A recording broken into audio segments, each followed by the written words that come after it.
Assalamualaikum anak-anak soleh soleha Al-Ghafar. Apa kabarnya pagi hari ini?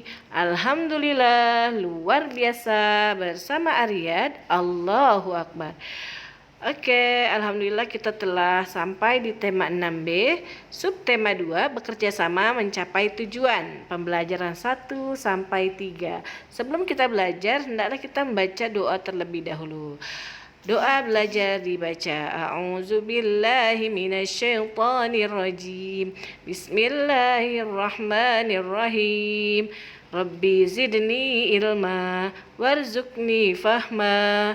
Ya Allah, tambahkanlah ilmuku dan pertinggilah kecerdasanku. Amin ya rabbal alamin. Nah, untuk selanjutnya di sini ada KD yang ingin Ibu sampaikan. Yang pertama PPKN, yaitu menelaah persatuan dan kesatuan terhadap kehidupan berbangsa dan bernegara serta dampaknya. Yang kedua yaitu KDIPS, memahami makna proklamasi kemerdekaan, upaya mempertahankan kemerdekaan dan upaya mengembangkan kehidupan kebangsaan yang sejahtera. Yang ketiga KDIPA, menganalisis cara makhluk hidup menyesuaikan diri dengan lingkungan.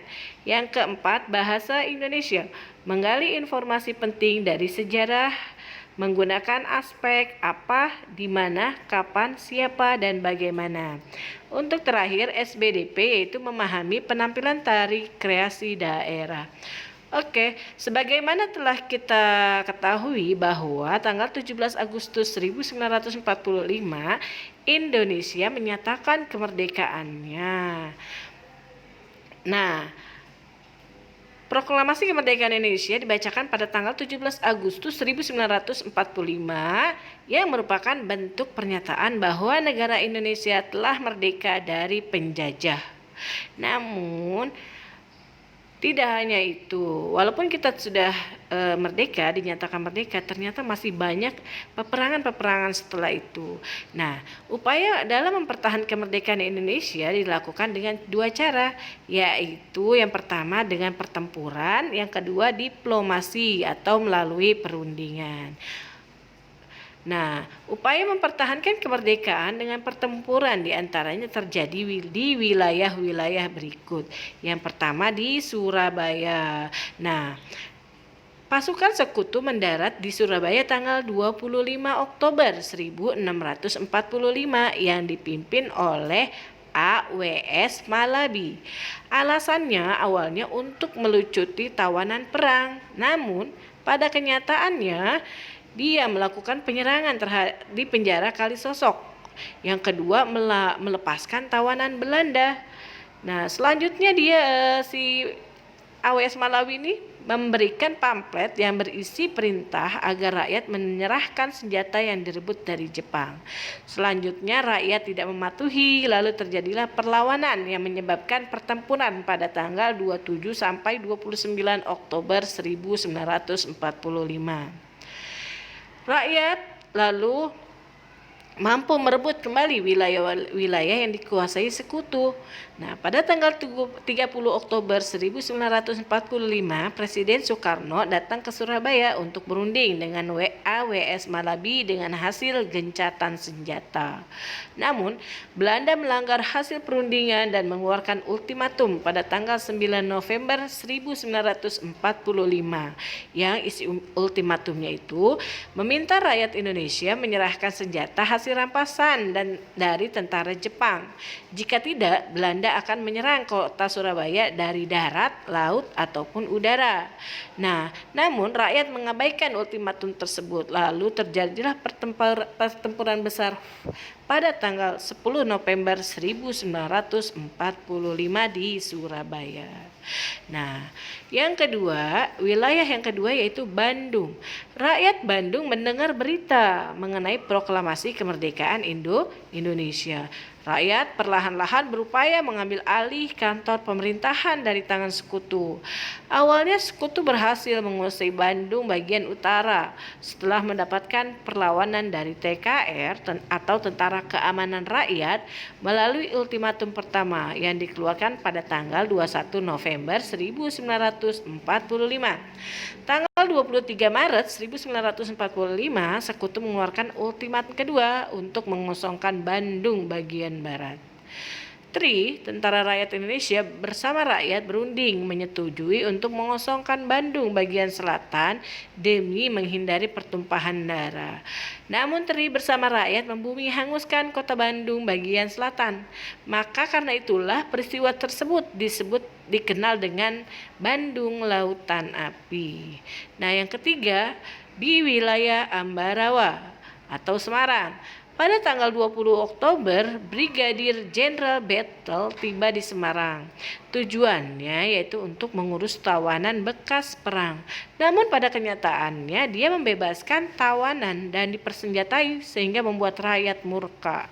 Akibatnya, tanggal 20 Oktober 1945 terjadilah pertempuran antara TKR dan Sekutu di Magelang.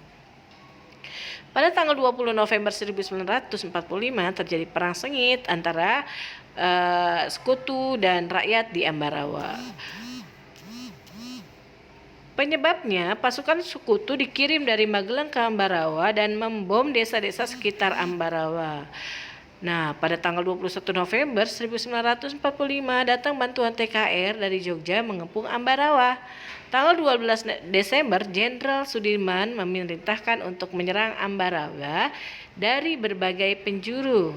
Nah, pada tanggal 12 sampai 15 Desember terjadilah perperangan sengit antara TKR dan Sekutu selama 4 hari. Alhamdulillah, Indonesia berhasil memukul mundur pasukan Sekutu. Nah, wilayah selanjutnya yaitu Manado.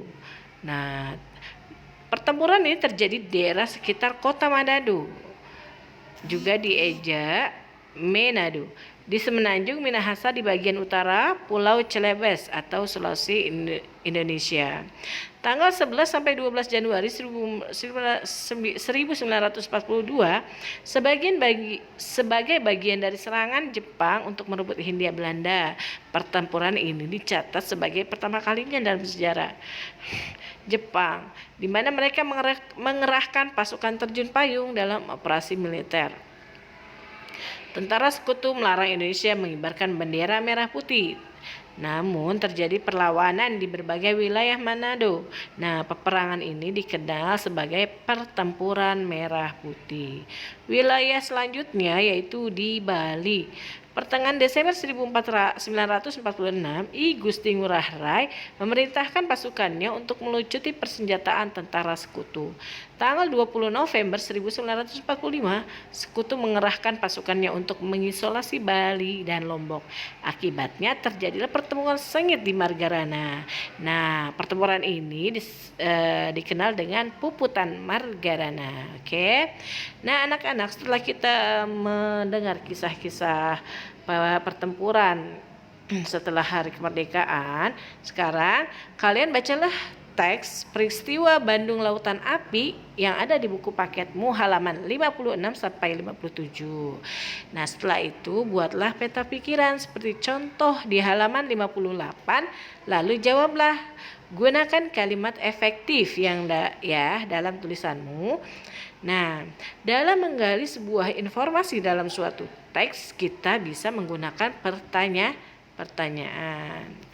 Nah, dalam membuat pertanyaan kita harus menggunakan kalimat efektif. Apa sih kalimat efektif? Kalimat efektif adalah sebuah kalimat yang tersusun berdasarkan oleh kaidah-kaidah yang berlaku. Seperti unsur-unsur penting yang harus dimiliki pada setiap kalimat. Subjek dan predikatnya harus ada. Melihat ejaan yang disempurnakan dan cara memilih kata atau diksi yang tepat pada kalimat tersebut dan juga tidak bersifat ambigu. Apa itu ambigu? Ambigu yaitu bermakna ganda. Oke, contohnya kalimat efektif misalnya, akibat serangan yang dilakukan pejuang Bandung, pihak Inggris melalui McDonald mengeluarkan ultimatum kepada Gubernur Jawa Barat. Oke anak-anak, untuk selanjutnya kita akan pelajari tentang adaptasi atau tingkah laku, penyesuaian tingkah laku makhluk hidup terhadap lingkungannya. Nah, ternyata Allah menciptakan makhluk hidup dengan berbagai ciri-ciri khas untuk mempertahankan keberlangsungan hidupnya. Contohnya seperti kelelawar. Nah, kelelawar ini adalah hewan nokturnal. Apa itu hewan nokturnal? Hewan nokturnal yaitu hewan yang mencari makan pada malam hari. Nah, jangan salah, kelelawar memiliki kemampuan adaptasi tingkah laku yang disebut dengan ekolokasi. Apa itu ekolokasi? Nah, Ibu akan menjelaskan. Pada saat terbang di malam hari, kelelawar mengeluarkan gelombang bunyi ultrasonik melalui hidung dan mulutnya. Frekuensi gelombang ini berada di antara 20 KHZ yang berarti terlalu tinggi atau di luar jangkauan pendengaran manusia. Ketika gelombang bunyi yang dipancarkan kelelawar mengenai suatu benda, pantulan atau gema, gelombang tersebut akan ditangkap kembali oleh indera pendengarannya yang tajam. Dengan kemampuan ini, kelelawar dapat mengetahui letak suatu benda hidup atau tak hidup. Jadi dengan kemampuan ekolokasi yang dimilikinya, kelelawar dapat menentukan posisi di lingkungan sekitarnya dalam rangka mencari mangsa atau makanan di malam hari. Makanya dia disebut dengan hewan nokturnal. Nah, hewan nokturnal lainnya contohnya seperti burung hantu. Nah, dia juga pencari makan di malam hari. Makanannya bisa berupa tikus, kadal, dan burung-burung kecil. Nah, burung hantu ini memiliki mata dan telinga yang tajam untuk berburu di kegelapan. Kalian tahu leher burung hantu ini sangat lentur sehingga bisa memutar ke belakang untuk mengikuti pergerakan mangsanya. Bulunya ini bisa meredam suara sehingga ketika dia terbang itu tidak ada suara sedikit pun. Oke, terus selanjutnya hewan yang akan kita bahas kali ini adalah tokek. Kalian tahu tokek? Tokek termasuk jenis reptilia. Tokek itu kakaknya cicak kali ya. Nah, makanannya itu berupa nyamuk, lalat, atau laron. Tokek dapat merayap di dinding tanpa terjatuh atau terpeleset. Nah, kenapa dia bisa merayap di dinding? Ternyata di kaki-kaki tokek itu mempunyai perekat di kakinya sehingga dia tidak mudah untuk terjatuh. Nah, sekarang dilihat sini ada gambar unta dan gambar penguin. Kalian harus mencari tahu ya bagaimana sih ciri-ciri keduanya, bagaimana mereka beradaptasi di lingkungannya. Jangan lupa ya ditulis di buku kalian, di buku tugasmu dan langsung disetorkan ke Ustazah. Oke. Nah, di sini juga ada kenapa hewan itu beradaptasi, yaitu tujuannya yang satu untuk melindungi diri dari musuh maupun pemangsa yang lainnya, yang kedua untuk bisa mendapat makanannya, yang ketiga untuk bisa bertahan hidup. Nah, di sini ada beberapa jenis adaptasi hewan. Yang pertama memiliki tempurung atau cangkang. Nah, contohnya seperti apa? Kura-kura dan bekicot. Kedua hewan ini memiliki tempurung yang keras. Hewan ini akan memasukkan kepala dan kakinya ke dalam tempurung ketika ada musuh. Nah, ya, Masya Allah, subhanallah ya. Yang kedua, hewan memiliki sengat bisa atau racun. Nah, mereka memiliki ini untuk melindungi diri dengan cara mengeluarkan bisa atau racun atau sengatan. Jadi untuk melindungi diri dia akan menyengat siapa saja yang menyentuhnya. Oke. Yang ketiga, mengembangkan duri dan bulu. Nah, mereka beradaptasi nih dengan cara aposematik, yaitu kemampuan untuk memberi kejutan dan menakuti musuhnya. Ketika dia akan dipegang atau dimangsa oleh pemangsanya, dia akan tiba-tiba mengeluarkan bulunya yang tajam. Selanjutnya, adaptasi hewan untuk melindungi diri dari musuh yaitu berkamuflase atau penyamaran, yaitu memanfaatkan kesamaan warna kulit dengan lingkungan agar terhindar dari musuh. Contohnya apa? Contohnya kupu-kupu dengan mengembangkan sayapnya. Dia akan terlihat seperti burung hantu ya. Coba kalian lihat ya. Nah, yang selanjutnya itu belalang dengan warna tubuhnya yang mirip dengan pohon. Nah, yang kedua yaitu mimikri. Apa itu mimikri? Kemampuan menyesuaikan warna dengan lingkungan agar terhindar dari musuh. Contohnya apa? Bunglon yang mengubah warnanya sesuai tempat tinggalnya. Yang selanjutnya autotomi, itu cicak, contohnya kadal, tokek. Nah, dia ini kalau ada musuh dia akan memutuskan ekornya. Nah, ekor ini tumbuh lagi beberapa bulan kemudian. Yang selanjutnya menyemprotkan tinta seperti hewan apa? Yaitu seperti gurita, cumi-cumi, sotong. Nah, mereka ini akan mengeluarkan tinta ketika dikejar oleh musuh. Nah, untuk selanjutnya yaitu contoh persatuan dan kesatuan dalam kehidupan sehari-hari. Manusia adalah makhluk sosial, artinya membutuhkan orang lain. Oleh sebab itu kita perlu bekerja sama. Apa itu kerjasama? Kerjasama merupakan suatu usaha antara dua orang atau kelompok untuk tujuan yang sama, sehingga mendapatkan hasil yang cepat dan lebih baik. Kerjasama dapat terwujud jika ada kesatuan dan persatuan. Apa sih manfaat kesatuan dan persatuan di antara kita? Yaitu yang pertama memperkuat jati diri bangsa. Yang kedua, memperkuat pertahanan nasional dalam menghadapi segala ancaman.